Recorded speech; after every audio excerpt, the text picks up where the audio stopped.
Salut, je suis très ravi de vous retrouver encore aujourd'hui pour une nouvelle vidéo. Dans notre série de vidéos, nous sommes en train de travailler sur comment réaliser une application web avec PHP de A à Z. Et comme vous le savez très bien, nous sommes en train de travailler avec le framework Coordinator dans sa version 4.1.3. Et spécialement aujourd'hui, je veux tout simplement vous montrer comment utiliser Bootstrap. Il y a certaines personnes qui m'ont demandé comment on pouvait utiliser Bootstrap dans Coordinator. Et dans cette vidéo, je vais vous montrer comment utiliser Bootstrap dans Coordinator. Mais pas seulement Bootstrap dans Coordinator, mais je vais également vous montrer comment intégrer un dashboard, un template des interfaces graphiques qui existent déjà, que vous pouvez trouver sur Internet. Il y en a beaucoup de dashboards et vous pouvez télécharger un dashboard et comment vous pouvez intégrer ces dashboards dans votre application.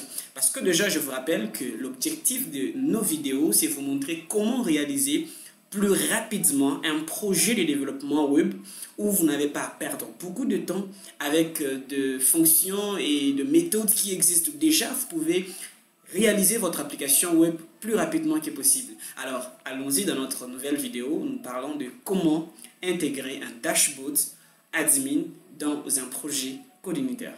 Je rappelle que la dernière vidéo, je vous ai montré comment on pouvait communiquer avec la base de données. Nous avons vu l'utilisation de modèles. On a vu comment on pouvait insérer, comment on pouvait modifier, supprimer et comment on pouvait afficher les éléments. Alors pour aujourd'hui spécialement, comme je le disais à l'introduction de cette vidéo, nous allons voir comment intégrer un dashboard admin. Eh bien, il existe plusieurs dashboards admin sur le net, je vais vous montrer. Il existe plusieurs dashboards admin sur le net. Des dashboards Bootstrap et tout, voilà. Il y a des dashboards qui sont vraiment gratuits, il y a d'autres dashboards qui sont payants. Par exemple, là, je vous montre des dashboards qui sont gratuits, que vous pouvez trouver sur Internet. Vous pouvez télécharger. Vous voyez, par exemple, celui-là, d'ailleurs, c'est ce que nous allons utiliser, hein, les simple admin. Les ample admin, voulais-je dire. Donc, c'est d'ailleurs celui-là que nous allons utiliser. Il y en a tellement beaucoup, hein. Donc, il y en a tellement beaucoup. Vous pouvez trouver sur Internet, il y a tout ça. Vous pouvez trouver sur Internet, il y a tout ça. Voyez-vous? Ça veut dire que vous pouvez télécharger tout ce qui vous plaît et vous intégrer dans votre application. Alors, comme je le disais, nous allons prendre les ample admin. Celui-là, c'est ce que nous allons prendre. Alors, on va cliquer tout simplement là-bas. Voilà. Alors, nous y sommes. Il y a la version gratuite, il y a la version également pro. Alors, vous allez vous rendre compte que la version pro a plusieurs dashboards, plusieurs tableaux de bord et a plusieurs avantages. Donc, voilà, si vous voulez passer à la version pro, autant pour vous. Hein. Alors, pour cette vidéo, nous nous contentons de la version gratuite. On se contente de la version gratuite. On va télécharger notre version gratuite. Voilà. Alors, le téléchargement est en cours. Nous attendons la fin du téléchargement. Voilà. Il pèse pas trop, hein? Il pèse à peine 4 points combien? 4.9. Donc, à peine, on peut arrondir ça à 5 mégas, donc c'est pas beaucoup. Alors, j'entre pendant que le téléchargement est en train de continuer, je rentre ici pour vous rappeler ce qu'on avait déjà parlé une fois, c'est la communication de contrôleur et de vue. Aujourd'hui, nous allons vraiment utiliser cette communication. Alors, vous allez vous rendre compte que là, nous avons la méthode index. Ok, index est le point d'entrée de notre contrôleur. Ça veut dire lorsque nous lançons le contrôleur home, qui est le contrôleur par défaut, lorsque nous le lançons, il va plutôt appeler la méthode index, qui est le point d'entrée du contrôleur. Le téléchargement est fini. Alors, je disais qu'index était le point d'entrée du contrôleur home. Et lorsque on lance index va appeler la vue text view. Et c'est ce que vous pouvez voir là. Lorsque nous lançons notre application, il va appeler home et home va appeler text test view et test view affiche ces messages-là. C'est-à-dire si nous rentrons dans test view, nous voyons ce message qui est là. Donc, si nous le modifions, nous pouvons voir la modification à ce niveau-là. Ok? Alors, ça, c'est très capital. Ça veut dire que pour accéder à notre home, nous allons tout simplement faire appel aux méthodes qui se trouvent dans le contrôleur à partir de view. Et là, nous allons facilement communiquer entre le contrôleur ainsi que view. Vous allez voir, c'est vraiment très facile et très simple. Je vais vous montrer. Alors, comme je le disais, vous vous rendez compte que vous n'avez pas en fait tout le temps de faire le CSS à ces niveaux. Voilà, donc faire trop de CSS. Par exemple, ajouter par exemple les styles. Vous voyez par exemple les styles de page, vous voyez, tout ça, vous n'avez pas en fait le temps de faire ces histoires ici. Vous n'avez pas en fait le temps de faire ces histoires. Alors, le template va, vous voyez, je change par exemple la couleur de la page, je change la couleur de texte. Là, je change par exemple la couleur de texte. Et voilà, je change par exemple la taille,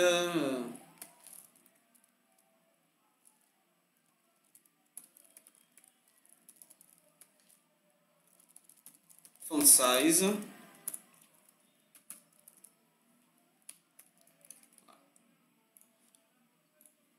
voyez, dans la logique au fait quand vous travaillez, c'est vous qui êtes obligé au fait de faire toutes ces modifications.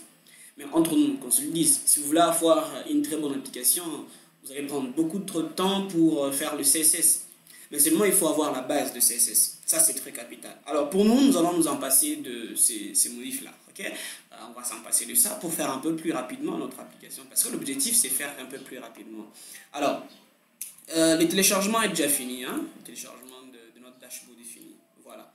Nous allons les dézipper. Okay? On va extraire. On va extraire toujours dans Download. Ok. On va extraire dans le dossier de téléchargement. Et je vais lancer pour que vous puissiez voir à quoi ça ressemble notre dashboard. Et juste après, nous allons commencer la modification du dashboard. Vous allez voir, c'est très simple. Mais seulement, bon, il faut avoir un peu quelques notions de base de CSS, notions de base un peu de HTML pour essayer de se retrouver dans ce code-là qui peut sembler être un peu... voilà, ça peut vous intimider un peu quand c'est pour la première fois que vous voyez un peu beaucoup trop de lignes de code HTML et CSS. Mais pour des gens qui ont la base de HTML et de CSS, c'est pas très compliqué que ça. Je vais vous montrer, vous allez voir, c'est très simple. Voilà, là ça va les zipper. Et voilà. Donc, l'extraction vient de finir. On va afficher. Ok. Alors là, nous allons lancer notre dashboard. Vous allez voir à quoi ça ressemble. Voyez-vous? C'est très beau. Hein. Pour avoir cet affichage ici, il faut beaucoup trop de procédures. Hein. Vous voyez, c'est vraiment très beau. Nous avons tout ça. Nous avons des icônes. Voilà. On a même, voilà. On a même l'affichage même d'une map. En fait, tout ça, c'est vraiment très beau. Alors, ce qu'on va faire, ce qu'on va prendre, c'est ce contenu, on va l'intégrer dans notre projet. Ça veut dire, on va l'intégrer là. Ok? Alors, l'intégration, vous allez voir, c'est pas trop difficile que ça. Alors, pour faire cette intégration, allons-y par prendre d'abord les fichiers CSS et JavaScript. Ok? Je prends tout ce qui est comme dossier là-bas. Je vais le couper. Ok? Je vais le couper. Et je vais coller ça dans notre projet. Dans notre projet gestion université. Je vais copier ça dans les dossiers publics. Ça, c'est la toute première étape. Alors, la seconde étape, c'est que je vais rentrer là. C'est où déjà? Voilà. je prends les fichiers HTML, ok? Tous les fichiers HTML, je vais couper ça aussi. Et je rentre dans le projet. Cette fois, je ne pars pas dans public, mais je pars dans app. Et puis, je pars dans view, d'accord? Et puis, je vais coller ça dans view. Vous voyez? Vous voyez que c'est beau, non? Alors, ça, c'est la deuxième étape. La troisième étape, ce que je vais renommer, ou je vais d'abord... ce que je vais faire, je vais d'abord modifier l'extension. Alors, pour modifier l'extension, vous allez voir que chez moi, il y a .html. Parce qu'au fait, vous allez voir que l'extension ici, c'est déjà coché. Mais si je décoche là, alors l'extension ne s'affiche plus. Alors, pour voir les extensions, vous allez rentrer là. Ok? À ce niveau-là, vous cochez. Et puis, les extensions sont visibles. Ça va vous permettre de modifier les extensions de fichiers. Par exemple, la dashboard, je vais le modifier... dashboard.php. Ok? Alors, à la place de dashboard, je vais le nommer accueil. D'accord? Je nomme accueil.php. Ok. Je nomme accueil.php. Ce qui veut dire que si je veux, parce qu'il se trouve dans le view, n'est-ce pas? Si je veux afficher le contenu de accueil.php, je rentre dans home. Et au niveau du point d'entrée, à la place de test, je vais mettre accueil. Je ne mets pas d'extension. D'accord? Et puis je rentre là, je vais, voilà, actualiser la page. Et puis vous voyez, tout simplement, je viens d'intégrer, bon, pas l'ensemble du dashboard, mais je viens d'intégrer une interface au fait du dashboard. Mais seulement vous allez vous rendre compte que lorsque je vais cliquer là, on va me dire, voilà, les fichiers ne pas trouvés parce que le lien, il n'est pas retrouvé là. Ça, on va arranger. Ok? Alors, là, je vous ai montré tout simplement comment intégrer l'accueil. Alors, on va intégrer tout ce que nous avons besoin. On va faire quelques modifs un peu plus rapidement ensemble. Vous allez voir, c'est très simple. Nous avons déjà intégré accueil. Alors, je vais rentrer toujours dans accueil. Ce qu'on va faire ici, on va faire quelques modifs un peu très capitales. On va ajouter quelques lignes de code au début du fichier CSS. Par exemple, à ce niveau-là, on va ajouter quelques lignes de code. Parce que lorsque nous avons quelque chose du genre comme ça, index.php, et puis on a home, vous voyez, le résultat n'est pas très bon. Alors que en faisant ceci, nous devrions avoir le même résultat. Le résultat n'est pas bon, pourquoi? Parce qu'en fait, le lien de fichier CSS n'est pas retrouvé. Le lien de fichier CSS n'est pas retrouvé. Alors, ce qu'on va faire, on va ajouter quelque chose au début, ok? Ce qu'on va ajouter, on va ajouter ça. Ça, localhost 8080, ok? On va ajouter ça au début du fichier CSS, là-bas. D'accord? Alors, au lieu de faire ça, c'est pas conseillé. Pourquoi? Parce que il est possible que vous puissiez mettre votre projet en ligne. Alors, lorsque vous le mettrez en ligne, vous serez obligé de modifier partout. Vous avez mis localhost 8080 par votre nom de domaine. Vous voyez déjà que ça devient un peu difficile. Alors, avec Cogniter, il nous aide. Nous allons partir dans config, ensuite app. Vous allez voir qu'il y a ce qu'on appelle base URL. Dans base URL, nous trouvons déjà localhost 8080, ce qui nous aide. Alors, ce qu'on va faire, est-ce qu'à la place de localhost 8080, on va appeler une méthode prédéfinie dans Codelinter qui s'appelle base URL. D'accord? Une méthode qui s'appelle base URL. Voilà. Alors là, c'est d'abord le premier fichier. On va juste voir s'il y a un changement. Voilà, on se rend compte que jusque-là, il n'y a pas vraiment de changement. C'est pas grave. On va encore modifier d'autres fichiers. On va prendre par exemple celui-là. On va mettre, non, pas ceci. On va mettre l'autre là, voilà. Enregistre, et puis on voit encore s'il y aura un changement.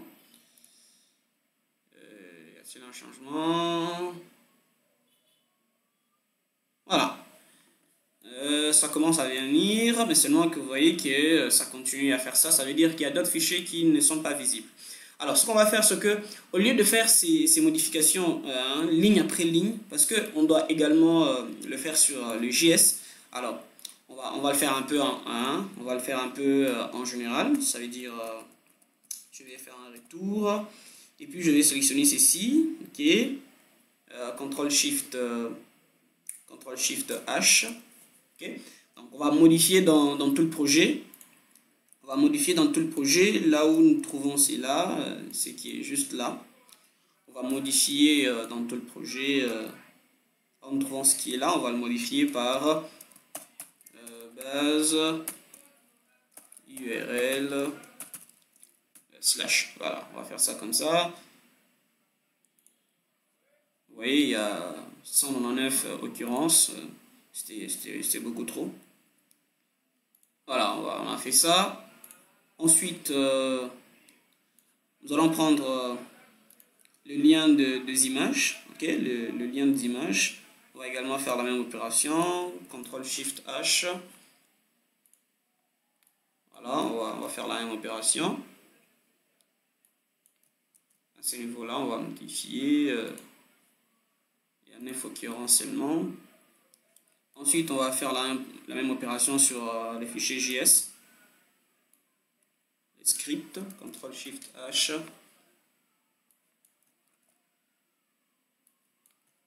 Là, nous sommes en train de rechercher, de remplacer dans tout le projet. Hein.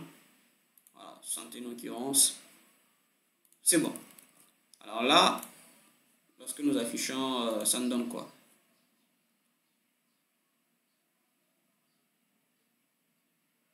Allez. Ça donne quoi comme résultat? Toujours pas. Toujours pas. On va renverser. Script. Ah là, d'accord, d'accord. Voilà. Base URL, vous voyez que c'est pas comme ça qu'on intègre voilà, les codes faits. PHP, c'est voilà. On va faire une petite modif. On va aller chercher ça partout. On va remplacer. Voilà. C'est égal, hein? Voilà, on va ajouter égal. 321 occurrences. On va faire ça comme ça. C'est bon? Voilà, c'est bon. Alors là, ça devrait donner un bon résultat. D'accord. C'est bon. Ok. Vous voyez que tout est bien chargé, malgré que nous soyons là dans Home ou que nous les lancions directement là-bas. Le chargement est tout à fait bon. Ok. Là, nous l'avons intégré. Alors, ce qui va suivre, c'est que je vais vous montrer comment placer le lien entre plusieurs pages. Vous voyez que par exemple là, si je vais entrer dans la page profil, on me dit que profil n'existe pas. Si je vais entrer dans la page icône, on me dit que icône n'existe pas. Alors, ce qu'on va faire, c'est qu'on va placer le lien un peu partout là-bas pour voir comment ça marche. Ok? Voilà, je rentre là. Je vais rentrer à ce niveau-là. Alors, tous ces fichiers, je vais convertir de HTML vers PHP. PHP. Ensuite, table, je mets PHP. Là également, je mets PHP.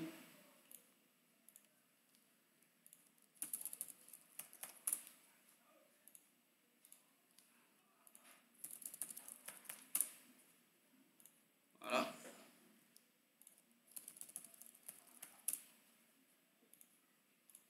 Et enfin, non, ça c'est pas bon. Ensuite, PHP. Voilà. Alors, là, je viens de convertir les tout. Alors, ce qu'on va faire, c'est que je rentre dans IK. Je vais vous montrer au fait comment effectuer les liens entre plusieurs pages. Alors, je rentre dans IK au niveau du menu. D'accord.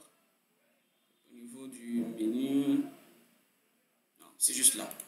Lorsqu'on clique sur Dashboard, ok, lorsqu'on clique sur Dashboard, le lien est là. Vous voyez que c'est à ce niveau-là qu'on doit mettre le lien. Donc à ce niveau-là, on doit mettre /home /accueil. D'accord? /home /accueil. Non, c'est pas bien intégré. Je fais ça. J'ajoute là. Voilà. Et puis, je fais ce qui est là. C'est bon. Le home ici symbolise un contrôleur. Accueil symbolise au fait le home c'est un contrôleur et accueil symbolise tout simplement quoi ça, il symbolise une fonction. Voilà. Alors pour notre cas, eh bien on va laisser ça comme ça. Donc on doit créer une fonction dans home qui se nomme accueil, d'accord, et on doit le faire un peu partout là où nous avons des liens. Alors pour profil, on va faire la même chose. On va créer une fonction qui se nomme profil. Pour basic table, nous allons créer une fonction qui se nomme basic table.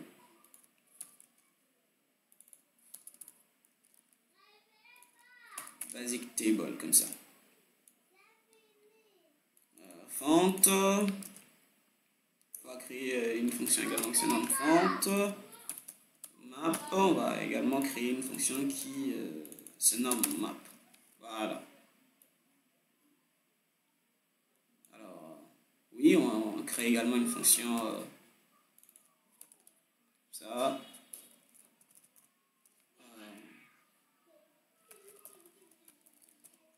On va nommer seulement file not find, hein, pour faciliter la tâche. File not found. On va nommer file not find, et puis là.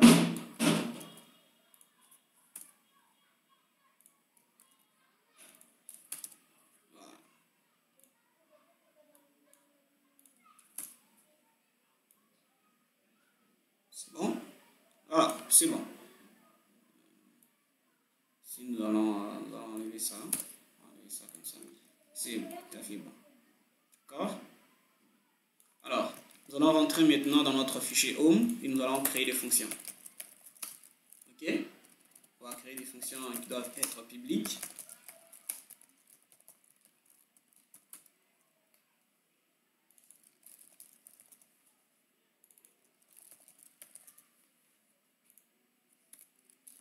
Et la première fonction doit nous retourner accueil.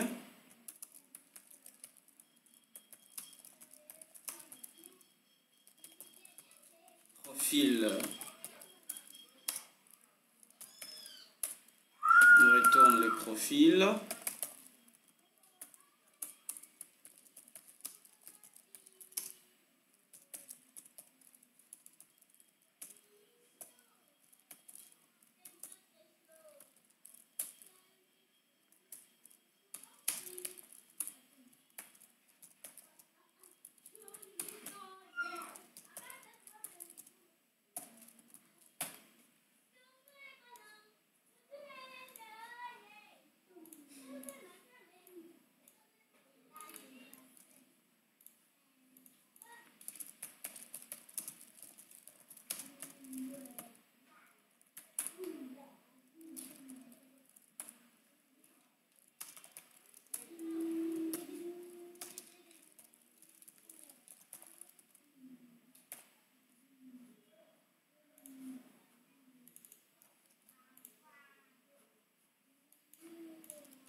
Puis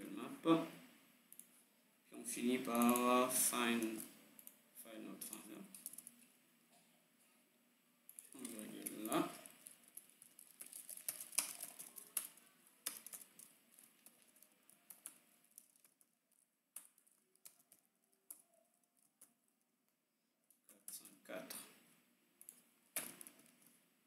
Donc ça, c'est tout ce que nous avons configuré en basique. Voilà, c'est ça. Alors, on va tester. En fait, pour l'instant, je vous ai montré que on n'a pas encore actualisé ouais, voilà, les résultats. Alors, on a enregistré, c'est bon. Qu'est-ce que ça donne? Lorsque je clique sur Dashboards, on me retourne à l'accueil. C'est déjà bon. Lorsque je clique sur Profile, on dirige dans Profile. C'est bon. Mais vous allez vous rendre compte qu'il y a des images qui ne se chargent pas. Donc ça, il faut gérer ça. Parce que je rentre dans icône ça va. Icône ça va. Parce que je vais dans Basic, Table, c'est bon. Google Maps, c'est aussi bon. Et Google Maps a également le même problème. Hein. Il y a des icônes qui ne se chargent pas. Blanc, ça va. Error, ça va. Donc, voilà, nous avons essayé d'intégrer ça. On va vérifier pourquoi certaines images ne se chargent pas ici. Et on saura ce qu'est le problème.